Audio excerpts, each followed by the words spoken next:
తెలుగు ట్రివియాకి స్వాగతం.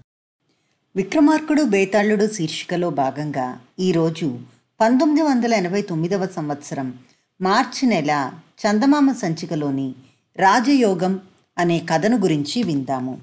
కథలోకి వెళ్లే ముందు ఛానల్ను సబ్స్క్రైబ్ చేయడం మర్చిపోకండి. పట్టువదలని విక్రమార్కుడు చెట్టు వద్దకు తిరిగి వెళ్ళి చెట్టుపై నుంచి శవాన్ని దించి భుజాన వేసుకుని ఎప్పటిలాగే మౌనంగా శ్మశానం కేసి నడవసాగాడు. అప్పుడు శవంలోని బేతాళుడు, రాజా, చేపట్టిన కార్యం ఎంతటి కఠిన శ్రమలకైనా ఓర్చి సాధించి తీరాలనే నీ పట్టుదల అభినందనీయం. ఒక్కొక్కసారి పరిస్థితుల ప్రభావం కారణంగా సాధించదలచిన కార్యానికి మించిన రెట్టింపు ఫలితం కలగవచ్చు. దాన్ని గుర్తించగలిగిన వివేకం, సమయస్ఫూర్తి లేకపోతే మనిషి సిరిరామో కాలడ్డిన జడుడనిపించుకుంటాడు. శివుడనే గొర్రెల కాపరి ఇలాంటి పనే చేశాడు. నీకు శ్రమ తెలియకుండా ఉండేందుకు అతడి కథ చెబుతాను, విను అంటూ ఇలా చెప్పసాగాడు. శాంతిపురి రాజ్యంలోని ఒక పల్లెలో శివుడనే గొర్రెల కాపరి యువకుడు ఉండేవాడు. వాడు మంచి ధైర్యశాలి. వాడికి నా అనేవారెవరూ లేరు. రోజు ఊరి వాళ్ల గొర్రెలను పల్లెకు దూరంగా ఉన్న కొండ వద్దకు తోలుకుపోయి మేపుకొస్తూ ఉండేవాడు. ఒకరోజు శివుడు కొండదాపున గొర్రెలను మేపుతూ ఉండగా ఒక ముని కొండ దిగి వస్తూ కనిపించాడు. ఆ కొండ మీదకి మనుషులెవరూ వెళ్లేవాళ్లు కాదు. కారణం ఏమిటంటే ఆ కొండ ముండ్ల పొదలతో విషసర్పాలతో నిండి ఉండేది. అలాంటి కొండ మీద నుంచి ముని పూల మీద నుంచి నడిచి వస్తున్నట్టు దిగిరావడం చూసి శివుడు ఆశ్చర్యపోయాడు. ముని కొండ దిగిపోతూ శివుడి వైపు చూసి చిరునవ్వు నవ్వాడు. శివుడు ఆయనకు 2 చేతులు జోడించి నమస్కరించాడు. ముని వాణ్ణి ఆశీర్వదించి, నాయనా శివ, నీకు రాజయోగం ఉన్నది. 1 నెల రోజులు తిరిగేసరికి నీవు ఒక రాజ్యానికి రాజు అవుతావు.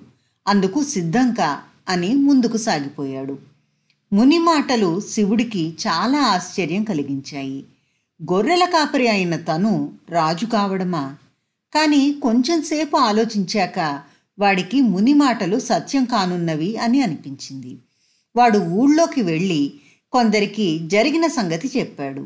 వాళ్ళు శివుణ్ణి పిచ్చివాణ్ణి చూసినట్లు చూసి పొట్ట చిక్కలయ్యేలా నవ్వుకున్నారు. అయితే శివుడి మాటలు విన్న శరదుడనే దర్జీవాడు వాణ్ణి ఆట పట్టించాలని, ఒరై శివ, నువ్వు కాబోయే రాజువు కదా, ఇలాంటి చిరుగుల దుస్తులతో తిరగకూడదు. రాజు ధరించేలాంటి దుస్తులాంటివి కుట్టిపడతాను, నీ దశ తిరుగుతుంది అన్నాడు. శివుడు తాను దాచుకున్న డబ్బంతా ఖర్చు చేసి ఖరీదైన బట్ట కొని దర్జీకి ఇచ్చాడు. దర్జీవాడికి రాజోచితమైన దుస్తులు కుట్టి ఇచ్చాడు. వాడి రాజువేషం చూసి ఊరి జనమంతా నవ్వసాగారు. మల్లయ్య అనే వస్తాదు శివుడితో, నీకు మల్లయుద్ధం తెలుసా అని అడిగాడు. శివుడు తెలియదన్నాడు.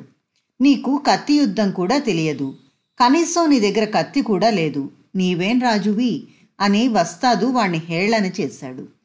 శివుడు ఆ ఊళ్ళో కర్రసాము కత్తి యుద్ధం నేర్పే విశ్వవర్మ అనే అతడి దగ్గరకు పోయి, నేను కాబోయే రాజును, కత్తి యుద్ధం నేర్చుకోవాలనుకుంటున్నాను అన్నాడు.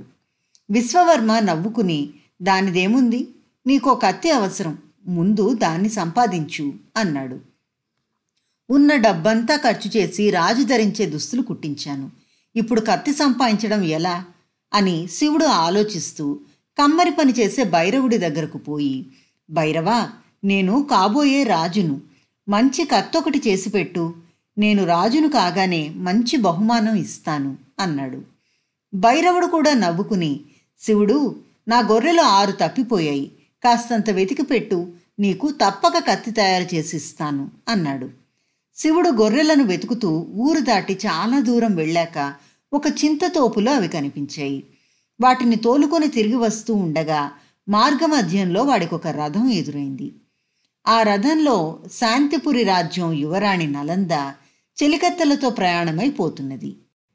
ఆమె రాజువేషంలో ఉండి గొర్రెలను తోలుకు వస్తున్న శివుణ్ణి చూసి రథం ఆపించి కిందకి దిగుతూ పక్కున నవ్వి, ఏ దేశపు రాజకుమారుడివి, ఇలా గొర్రెలను తోలుకుపోతున్నావేమిటి అని ప్రశ్నించింది.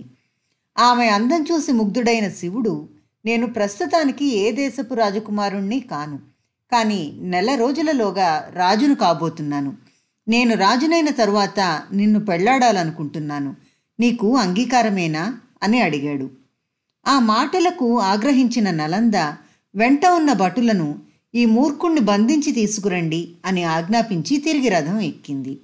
రాజభటులు శివుడి పెడరెక్కలు విరిచికట్టి తమతో తీసుకుపోసాగారు. కొంత దూరం వెళ్లేసరికి వాళ్లకు శరాబంది అనే పర్వతాకారుడైన రాక్షసుడు ఎదురుపడ్డాడు. అతడి తల మీద కిరీటం ఉన్నది. ఒంటి నిండా బంగారు ఆభరణాలున్నవి. నడుము నుంచి ఖడ్గం వేళ్లాడుతున్నది. ఎడమ చేతిలో రత్నాలు పొదిగిన గద ఉన్నది. రాక్షసుణ్ణి చూస్తూనే రాజభటులు, చెలికత్తెలు, రథసారథి పారిపోయారు. పెడరెక్కలు విరిచి కట్టబడి ఉన్న శివుడితో శరాబంది, ఓయి మానవ, వీరికి బందీవయ్యావు, ఏం తప్పు చేశావేమిటి అన్నాడు. శివుడు ఏమాత్రం భయపడకుండా నేనేం తప్పు చేయలేదు అని జరిగినదంతా రాక్షసుడికి చెప్పాడు. అది విన్న శరాబంది నలంద వంక చూసి, యువరాణి, నేను శరాబంది అనే రాక్షసరాజును. భూలోకంలోని మంచిని తెలుసుకుని దాన్ని మా లోకంలో అమలు చేయాలని ఇక్కడికి వచ్చాను. అదృశ్యంగా ఉండి ఈ మనిషిని ముని దీవించడం దగ్గర నుంచి అంతా గమనిస్తూనే ఉన్నాను. సరే, ఇతడు నీతో అన్న మాటల్లో నాకు తప్పేమీ కనిపించడం లేదు. తాను రాజయ్యాక నీకు అంగీకారం అయితే అప్పుడు నిన్ను పెళ్లాడతానన్నాడు. అతడి మీద ఎందుకు అంతగా ఆగ్రహించావు అని ప్రశ్నించాడు. నలంద కోపంగా, అతడు గొర్రెల కాపరి, నేను రాకుమార్తెను. ఈ మధ్య మా తండ్రి హఠాత్తుగా మరణించడంతో నేనే ఈ రాజ్యానికి ఏలికనయ్యాను. ఏ మాత్రం వీరుడి లక్షణాలు లేని ఇతడు నన్ను పెళ్లాడగోరడం సహించరానిది అన్నది. ఆ జవాబుకు రాక్షసుడు నవ్వి, కార్యదీక్ష పట్టుదల ఉంటే వీరుడిగా మారడం ఎంతసేపు? పక్షం రోజుల్లో ఇతడిని మహావీరుడిగా తీర్చిదిద్దగలను. అప్పుడు ఇతన్ని పెళ్లాడగలవా అని అడిగాడు. నలంద ఒక్క క్షణం మౌనంగా ఊరుకుని, తరువాత నా రాజ్యం మీద సింహపురి రాజు విక్రమసింహుడు అక్రమంగా దాడి చేశాడు. ఇతడు విక్రమసింహుణ్ణి పారదోలగలిగితే పెళ్లాడతాను అన్నది. రాక్షసుడు సరేనన్నట్లు తల ఊపాడు. నలంద అక్కడి నుంచి వెళ్ళిపోయింది. పక్షం రోజులు గడిచేసరికి రాక్షసుడు శివుణ్ణి గదాయుద్ధం, ఖడ్గచాలనం మొదలైన విద్యలలో సుశిక్షితుణ్ణి చేశాడు. తరువాత రాక్షసుడు, శివుడు కలిసి విక్రమసింహుడు సైన్యంతో ఉన్న చోటుకు వెళ్ళారు. రాక్షసుణ్ణి చూసి అతడి సైన్యం చెల్లాచెదురైంది. విక్రమసింహుడు కత్తి దూసి శివుడి మీదకు వచ్చాడు. కొద్దిసేపు పోరు జరిగాక విక్రమసింహుడి చేతి కత్తి దూరంగా ఎగిరిపడింది. అతడు గుర్రం మీద పారిపోయాడు.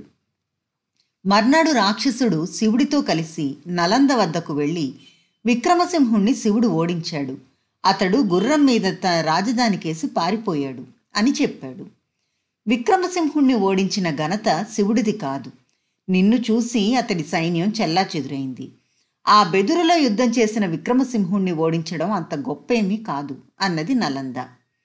అందుకు రాక్షసుడు, నీవు తెలివైన దానివే, కానీ నీ రాజనీతి తంత్రాన్ని నా మీద ప్రయోగించకు అన్నాడు.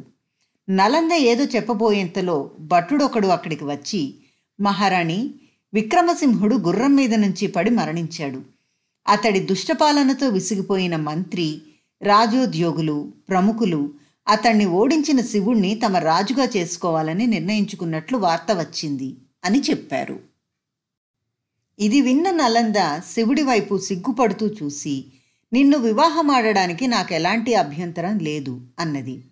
రాక్షసుడు పెద్దగా నవ్వి, మా రాక్షసులు మీ మానవుల కన్నా ఉదార బుద్ధులనిపిస్తున్నది అని శివుణ్ణి, ఈ వివాహం నీకిష్టమే కదా అని ప్రశ్నించాడు. నేనీమెను వివాహమాడను అన్నాడు శివుడు నిండు కంఠంతో. రాక్షసుడు శివుడి భుజం తట్టి, భళి మానవ, నీది చాలా వివేకవంతమైన నిర్ణయం, నువ్వు రాజుగా రాణించగలవు అని అక్కడి నుంచి వెళ్ళిపోయాడు. బేతాళుడు ఈ కథ చెప్పి, రాజా, శివుడు నలందను వివాహమాడి ఉంటే సింహపురితో పాటు శాంతిపురికి కూడా రాజే ఉండేవాడు. అలాంటి మంచి అవకాశాన్ని అతడు జారవిడుచుకోవడం మందబుద్ధి అనిపించుకోదు? అలాంటి వాణ్ణి రాక్షసుడు మెచ్చుకోవడాన్ని ఏమనాలి? ఈ సందేహానికి సమాధానం తెలిసి కూడా చెప్పకపోయావో నీ తల పగిలిపోతుంది అన్నాడు.